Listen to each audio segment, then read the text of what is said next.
Hi అండి, నమస్తే అందరికీ. సంక్రాంతి వచ్చిందంటే ముందుగా మనం ప్రిపేర్ చేసుకునేది నేతి సున్నుండలండి.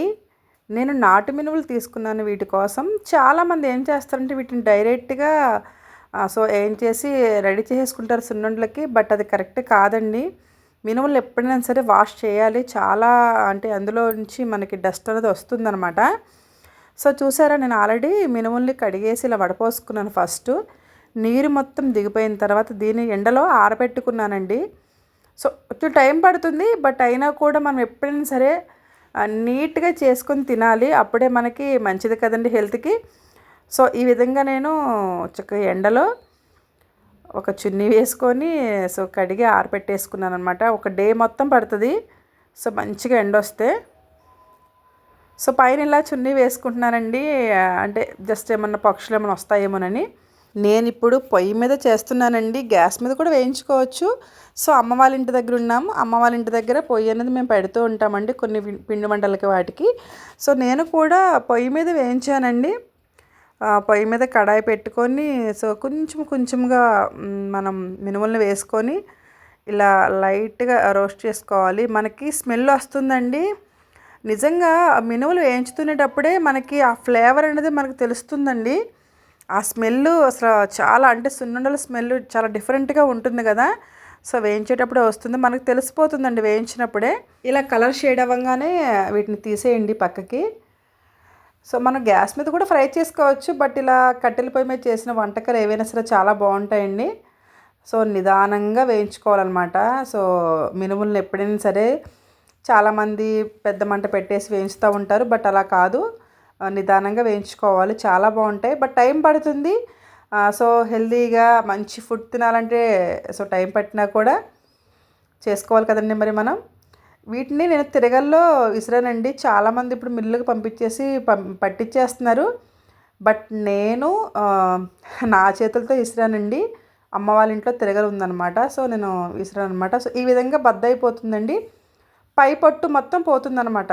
మనం వీటిని చెరుక్కుంటే చూసారా, అక్కడక్కడ ఉన్నా కూడా చాలా నీట్గా వచ్చేస్తుంది కదండి. చూసారు కదా కలర్ షేడ్ ఎలా అయిందో. భలే ఉంటాయండి ఈ సున్నుండలు. ఇప్పుడు చాలామంది సాయి మినపప్పు అలా చేస్తున్నారు, బట్ ఇలా చేసుకోవడం కరెక్ట్ అండి. నేను 2 కిలోస్ మినుములు తీసుకున్నాను. అందులోకి ఒక 100 గ్రామ్స్ రైస్ వేసుకోవాలండి. ఎప్పుడైనా సరే సున్నుండలు చేసేటప్పుడు ఓన్లీ మినపప్పుతోనే చేయకూడదు. అందులో ఒక 100 గ్రామ్స్ రైసు కడిగి ఆరబెట్టుకొని వేయించుకున్న రైస్ అండి ఇవి. వీటిని మొత్తాన్ని మనం కలిపేసుకోవాలి. కలిపేసుకొని నేను పౌడరు మెత్తగా పట్టించనండి, ఎందుకంటే అంగిటికి అంటిపోతుంది కదా. నేనే మిక్సీలో దీన్ని పౌడర్ చేస్తాను. జస్ట్ అంటే బాగా మెత్తగా అలా పట్టనండి, జస్ట్ కొంచెం బరకగానే ఉంటుంది. అంటే చిన్నపిల్లలు తిన్నా ఎవరు తిన్నా కూడా ఇబ్బంది లేకుండా ఉంటుందన్నమాట. వీటిని మనం ఒక్కసారిగా మిక్సీ పట్టేసుకొని స్టోర్ చేసుకుంటే 1 ఇయర్ కూడా మనం వీటిని యూజ్ చేసుకోవచ్చు. అంటే ఎప్పుడు కావాలంటే అప్పుడు మనం బెల్లం పౌడర్ వేసుకొని నెయ్యితో మనం కలుపుకొని సున్నుండలు చేసుకోవచ్చు అనమాట. అంటే ఇయర్లో మనకి ఇప్పుడు ఈ సీజన్లోనే దొరుకుతాయి కదండి మినుములు. ఈ టైంలో తీసుకొని ఈ విధంగా ప్రాసెస్ ఒక్కసారిగా మనం చేసేసుకొని ఫ్రిడ్జ్లో పెట్టుకుంటే, ఇలా పౌడర్ చేసుకుని పెట్టుకుంటే 1 ఇయర్ పాటు మనం వీటిని యూజ్ చేసుకోవచ్చు అనమాట. ఇలా కొంచెం కొంచెంగా తీసుకొని ఇలా పౌడర్ చేసుకోవాలి. చూసారా, బాగా మెత్తగా ఉండదండి, కానీ అసలు భలే ఉందండి స్మెల్ చూస్తుంటేనే తినేయాలనిపిస్తుంది అనమాట. మీరైతే ఎలా చేస్తారో నాకు కామెంట్ చేయండి, బట్ మేమైతే ఇలానే చేస్తామండి. టైం పట్టొచ్చు, హెల్తీ లడ్డు తినాలంటే టైం పడుతుంది కదండి.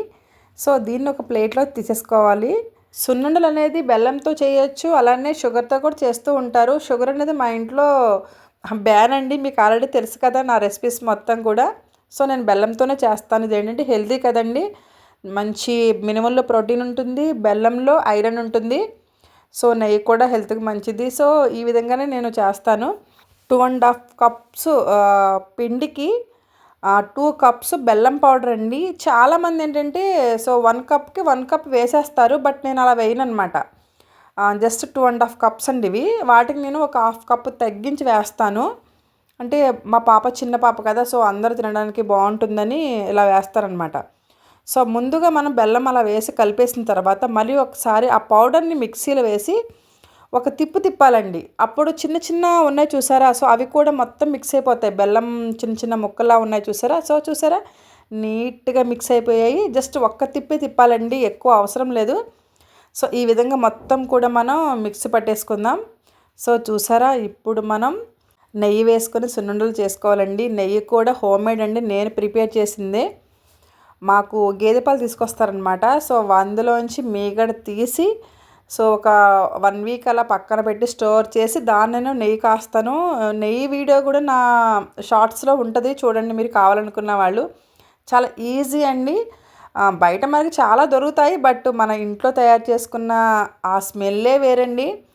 నాకు తెలిసి అంటే చాలామంది ఇటువంటి టిప్స్ పాటిస్తూ ఉంటారు. నాలాంటి ఒక సాధారణ గృహిణి మాత్రం ఇటువంటివి చేస్తూ ఉంటారండి. ఏంటంటే దీనివల్ల మనకి మనీ కూడా సేవ్ అవుతుంది. ఇదే ఘీ మనం బయట కొనాలంటే అమౌంట్ అవుతుంది కదా! సో, పాలలోంచి మీగడ తీస్తాను. చాలామంది మీగడ పెరుగులో తినేస్తారు. బట్ మేమైతే సెపరేట్‌గా తీస్తానండి. నేను నెయ్యి కొంచెం ఎక్కువగానే వేస్తాను. ఎందుకంటారేమో సో, ఇంట్లో తయారు చేసుకున్న నెయ్యి అది కూడా చాలా బావుంటుంది కదా! సో, విడిగా అయితే మేము ఎందులో కూడా యూజ్ చేయమనమాట. నెయ్యి అంతగా వాడం. పప్పు ఎప్పుడైనా అంతేనండి. రెగ్యులర్‌గా అయితే వాడం. బట్ ఇలా సున్నుండలో మాత్రం ఎక్కువగా ఏస్తే మాత్రం మా పాప ఇష్టంగా తింటుంది. అలాగే మా హస్బెండ్ కూడా చాలా ఇష్టంగా తింటారు. సో, అందు గురించనే చేస్తాననమాట నేనిలా ఎక్కువగా వేసి. సో, మన సున్నుండలు రెడీ అయిపోయాయండి. ఇప్పుడు మీకోటి చూపిద్దాం అనుకుంటున్నాను. సో, చూసారా సున్నుండలు ఎలా తిరుగుతున్నాయో? యాక్చువల్లీ ఇది మా హస్బెండ్ కింద టేబుల్ ఒకటి తయారు చేశారండి. టేబుల్ అంటే టేబుల్ కాదండి అది. మనం చపాతీ చేసుకుంటాం కదా! ఆ చపాతీ పీట కూడా మా హస్బెండే తయారు చేశారండి. అది కొంచెం విరిగిందనమాట. సో, దానితో ఇలా తయారు చేశారు. ఈ క్రియేటివిటీకి నేనసలు చెప్పలేనండి. ఏదైనా సరే భలే తయారు చేస్తారు మా హస్బెండు. ఆ పీటకి కలర్ వేశారు. గ్రీన్ కలర్ వేసి చేశారనమాట. కిందేమో బేస్ కోసమేమో చిన్న స్టూల్ వేసాము. అంటే చిన్న మా పాప ఆడుకునే స్టూల్ అనమాట. సో, చాలా బాగుంది కదా! మీకైతే ఎలా అనిపించిందో కామెంట్ చేయండి. ఓకే అండి. ఇలాంటి మరెన్నో వీడియోస్ కోసం నా ఛానల్ ఫాలో అవ్వండి. చూసారా? పీట ఎలా ఉందో? ఆ పీట కొంచెం ఇరిగినట్లు అయిందండి. చపాతీ చేసుకోవడానికి లేదనమాట. సో, అందుకే ఇది తయారు చేశారు. Thank you for watching.